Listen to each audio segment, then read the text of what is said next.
Il faut avoir une certaine connaissance de comment on peut appliquer les inégalités et les inéquations linéaires. Donc voici une question qui va faire exactement ça. Il y a plusieurs numéros ici, je peux analyser pour m'aider à résoudre la question. La question, c'est que Claude a $50 pour acheter un cadeau pour cet anniversaire de sa mère. Il aimerait acheter une combinaison de bains moussants qui coûte $10 et des chandelles qui coûtent $5. Représente ce problème graphique en créant une équation linéaire. Moi, quand je vois ce problème, je pense immédiatement, j'ai besoin de savoir les numéros qui sont importants. C'est la première chose que moi je vais faire. Je vais souligner les numéros. Rien de spécial qui va arriver ici. Dans les questions avec les inégalités, et inéquations linéaires, j'ai besoin de savoir non seulement les numéros, mais qu'est-ce que les numéros représentent. En passant, je vais regarder $50 représente nos budgets.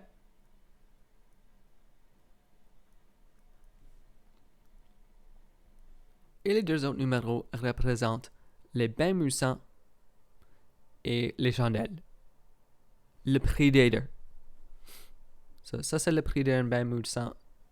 Ici, prix. Et ça c'est le prix d'une chandelle ici.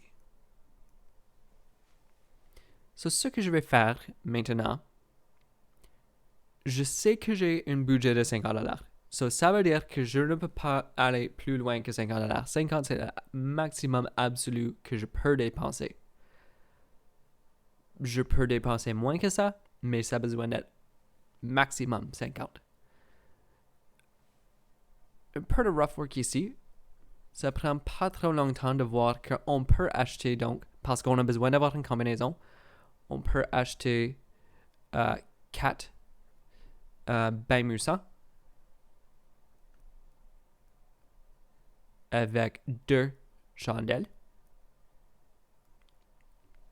On peut acheter 3 bains moussants avec 4 chandelles. On peut acheter 2 bains moussants avec 6 chandelles. Et la dernière, c'est 1 bain moussant et 8 chandelles. OK. En voyant une question comme ça, avec toutes ces informations, toutes ces combinaisons, tous ces prix, les choses comme ça, la grande question, c'est comment est-ce que je peux représenter toutes ces informations dans une façon simple. Y a-t-il une façon simple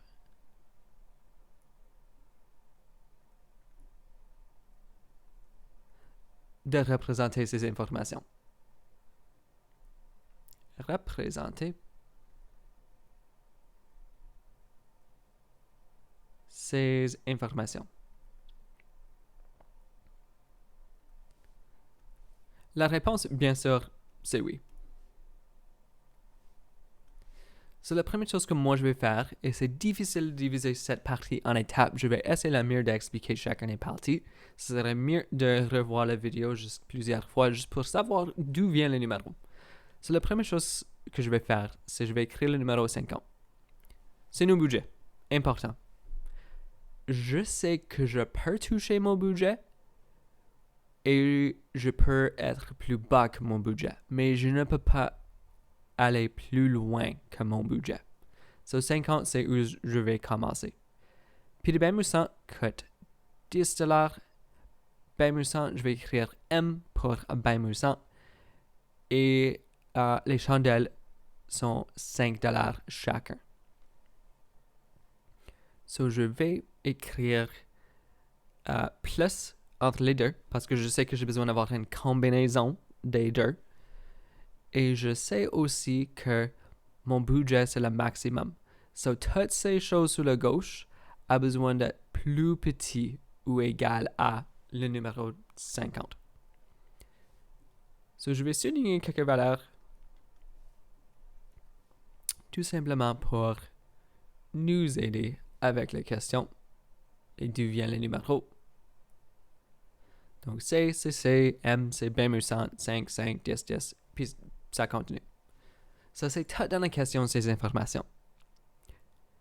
Ce n'est pas dans une forme que je peux reconnaître. So, ce que j'ai besoin de faire, c'est que je veux que ça a l'air comme Y égale MX plus B.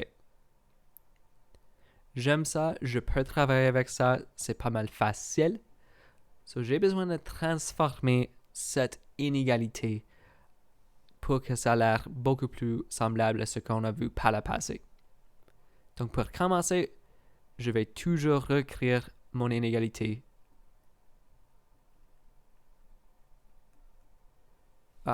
5C, je m'excuse. Et maintenant, je vais choisir une des variables à isoler. Moi, je vais choisir C. Moi, je pense peut-être que c'est plus facile. J'ai aucune idée. Je peux faire M ou C vraiment. So, je vais isoler C. Soustrait 10M des deux côtés. Puis je vais avoir 50 moins 10M. Est plus petit ou égal à 5C. Et maintenant, je vois que 5 multiplie C. Donc, je vais diviser tous les deux côtés par 5. L'opposé de multiplication, c'est la division. Puis, je vais avoir 10 moins 2M est plus petit, plus grand à, je m'excuse, ou égal à C. Et je peux même réécrire ça. Je vais le bouger en haut maintenant. Pour que ça soit C est plus petit ou égal à. Je réécris, c'est exactement la même chose. Je fais aucune chose de différente. Je change la direction de cette signe seulement parce que ça a besoin d'être resté en ligne avec C. C c'est plus petit ici. C devrait être plus petit en haut ici aussi. Moins 2M plus 10. OK, on est là. On a un Y ou quelque chose de semblable. On a un X. On a un M. On a 2M. Ça veut dire quelque chose de différent tous les deux.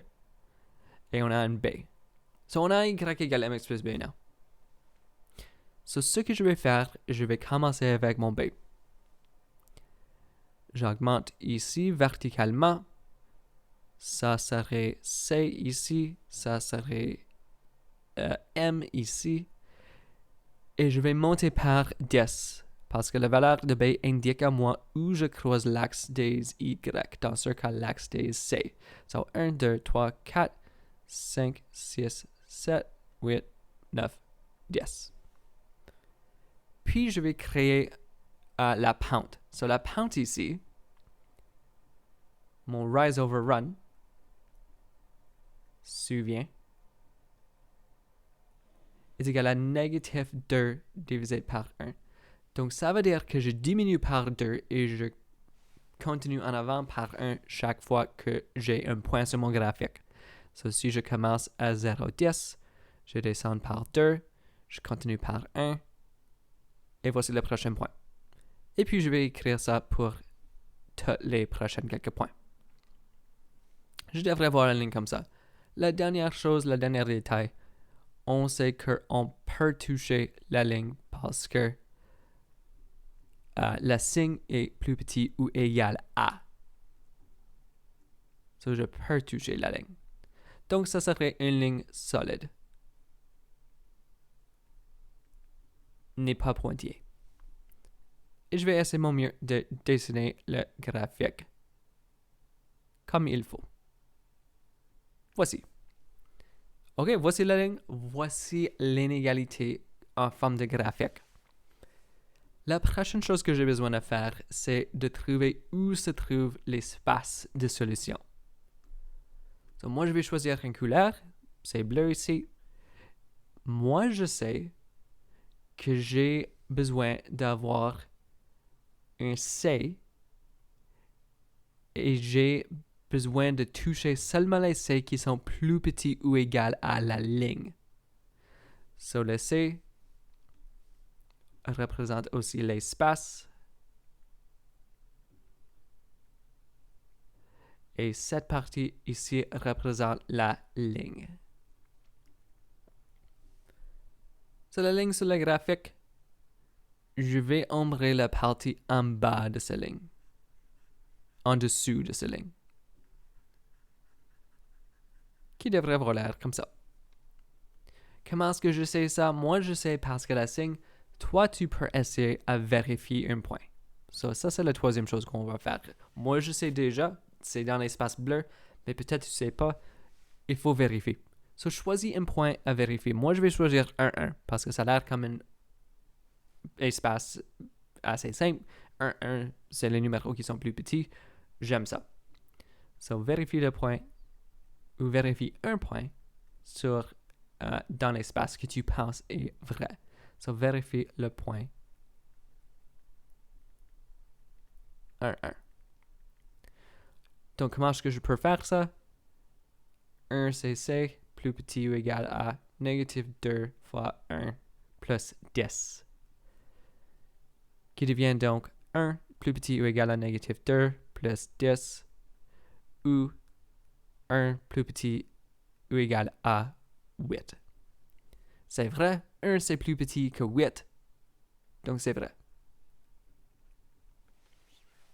Donc ça veut dire que l'espace que j'ai ombré en bleu ici, après vérifier cette partie de sa question, c'est la bonne partie. Et je vais même souligner quelques autres choses ici pour aider à visualiser les questions un petit peu. Ce n'est pas violet pour une raison ou autre, c'est juste pour préciser les étapes que j'ai faites ici.